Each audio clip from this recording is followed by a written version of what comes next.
السلام علیکم سلمان بھائی، خیریت سے ہیں؟ وعلیکم السلام ورحمۃ اللہ وبرکاتہ۔ جی میرے بھائی الحمدللہ، آپ سنائیں آپ کیسے ہیں؟ اللہ کا شکر ہے سلمان بھائی۔ سلمان بھائی، آج ہم پھر حاضر ہوئے ہیں آپ کی خدمت میں اپنے بھائیوں بہنوں کے کچھ سوالوں کو لے کر، اور امید کرتے ہیں کہ پہلے کی طرح آج بھی ہمارے سوالوں کے جواب آپ ہمیں کتاب و سنت کی روشنی میں دیں گے۔ تو اگر آپ جی اجازت دیں تو انشاءاللہ۔ میں ایک ایک کر کے آپ کے سامنے سوال رکھوں۔ جی میرے بھائی شروع کیجیے۔ تو پہلا سوال ہے ہماری ایک بہن کی طرف سے ہے، انہوں نے پوچھا ہے کہ اگر بدن کے اوپر چھپکلی گر جائے تو کیا سونے کے زیور کو پانی میں مکس کر کے ڈال کے نہانا ضروری ہے؟ کتاب و سنت کی روشنی میں کیا ملتا ہے، ذرا وضاحت کریں۔ اعوذ باللہ من الشیطان الرجیم، بسم اللہ الرحمن الرحیم۔ دیکھیے میرے بھائی، ہمارے معاشرے کے اندر بہت سے غلط عقیدے لوگوں کے اندر رائج ہیں، اور یہ بھی ایک مشہور عقیدہ ہے جو لوگوں کے اندر رائج ہے، جو کہ غلط ہے۔ ان کے اندر یہ عقیدہ موجود ہے کہ وہ یہ سمجھتے ہیں کہ اگر کسی انسان کے بدن پر چھپکلی گر جائے، یعنی اس کے بدن پہ لگ جائے یا اس کے کپڑوں پہ گر جائے، تو وہ یہ سمجھتے ہیں کہ انہیں غسل کرنا پڑے گا کوئی سونے کی چیز پانی کے اندر ڈال کر، جب بھی ان کا غسل اترے گا۔ اس کے علاوہ اگر وہ نارمل پانی سے غسل کریں گے تو ان کا غسل نہیں ہوگا، ٹھیک ہے۔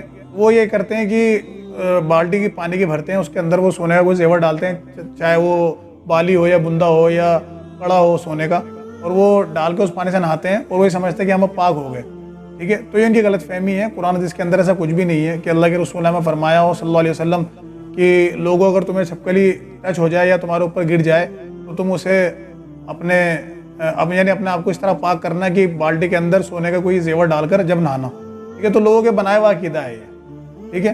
حالانکہ آپ نے اگر دیکھا ہوگا تو مسجدوں کے اندر جب آپ نماز پڑھنے جاتے ہیں، وہاں قالین بھی رہتی ہیں اور چٹائی بھی رہتی ہیں، تو اکثر میں ایسا ہوتا ہے کہ یہ چھپکلی وہاں چٹائی پر چھپکلی یا قالین پہ بیٹھی رہتی ہیں، ٹھیک ہے۔ تو لوگ انہیں ہٹا کر یا مار دیتے ہیں یا انہیں بھگا دیتے ہیں، اور پھر انہیں جگہ نماز پڑھتے ہیں۔ کوئی بھی یہ نہیں کہتا کہ بھائی یہ جگہ ناپاک ہو گئی ہے، چٹائی ناپاک ہو گئی یا قالین ناپاک ہو گئی، اب اسے سونے کے پانی سے غسل دینا پڑے گا ورنہ یہ نجس ہو جائے گی، ٹھیک ہے۔ کوئی بھی ایسا نہیں کرتا، کیونکہ انہیں معلوم ہے کہ یہ سب بنائی ہوئی باتیں ہیں۔ اور دوسری چیز، چھپکلی اگر کسی کو لگ بھی جاتی ہے تو اس سے غسل واجب نہیں ہوتا۔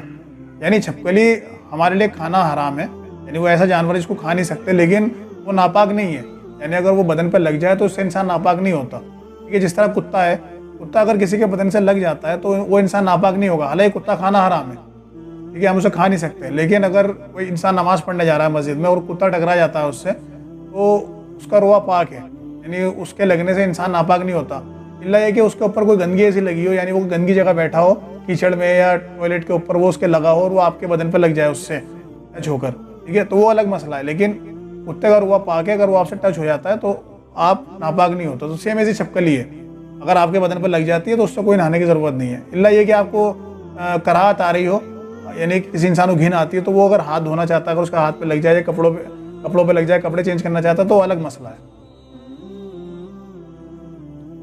ٹھیک ہے، یعنی کہ اگر چھپکلی گر جاتی ہے تو نہ سونے کے پانی میں نہانا ہے نہ نارمل پانی میں نہانا ہے، کوئی ضرورت نہیں ہے۔ انسان کا دل چاہے تو نہا لے، اور نہیں ضرورت ہے محسوس ہو رہی ہے، نہیں اس کو دل کر رہا ہے تو نہ نہائے، کوئی مینڈیٹری نہیں ہے، یہ چوائس ہے انسان کی، ہے، ٹھیک ہے۔ اب ایک اور دوسرا سوال جو ہمارے ایک بھائی کی طرف سے آیا ہے، انہوں نے یہ لکھا ہے کہ کیا پرفیوم لگا کر نماز پڑھ سکتے ہیں، اور پرفیوم بھی وہ جس کے اندر الکوہول ہوتا ہے؟ تو اس کے بارے میں ذرا بتائیں کہ کتاب و سنت میں اس کے بارے میں کیا ملتا ہے؟ دیکھیے، جیسے آپ نے کہا کہ وہ پرفیوم جس کے اندر الکوہول ہو، تو پرفیوم وہی ہوتا ہے جس کے اندر الکوہول مکس ہوتا ہے، ٹھیک ہے۔ اس کی ایک کوانٹٹی ہوتی ہے، یعنی کسی میں 40%، کسی میں 30%، کسی میں 80%، تو اس کا الگ الگ معیار ہوتا ہے، لیکن پرفیوم کے اندر آپ کو الکوہول ملے گا، ٹھیک ہے۔ اب رہا مسئلہ کہ اگر کوئی انسان پرفیوم لگا لیتا ہے، یعنی کوئی جمعے کی نماز پڑھنے جا رہا ہے اور جمعے کو خوشبو لگانا سنت ہے، تو اب کسی کو عطر نہیں ملتا اور وہ پرفیوم لگا لیتا ہے، تو کیا اس کی نماز ہوگی؟ یعنی وہ یہ سمجھتے ہیں کہ کیونکہ شراب جو ہے وہ حرام ہے، الکوہول جو ہے وہ حرام ہے، تو اگر وہ کپڑوں پہ لگا لے کوئی خوشبو کے طور پہ تو اس کی نماز نہیں ہوگی کیونکہ وہ نجس ہو گیا۔ تو یہ غلط ہے۔ جیسے میں نے ابھی بتایا کہ اگر کوئی چیز کھانے پینے میں حرام ہے تو ضروری نہیں کہ وہ ناپاک بھی ہو، ٹھیک ہے۔ جیسے آپ گدھے کی مثال لے لیں، گدھا پہلے کھانا حلال تھا، آپ صلی اللہ علیہ وسلم نے فتح مکہ کے ٹائم یہ اعلان کیا کہ آج سے پالتو گدھے کا گوشت بھی حرام ہے، ٹھیک ہے۔ لیکن حدیثیں ملتی ہیں کہ آپ صلی اللہ علیہ وسلم اس کے اوپر بیٹھ کر سفر کرتے تھے تو نفلی نمازیں اس کے اوپر ہی بیٹھ کے پڑھ لیا کرتے تھے۔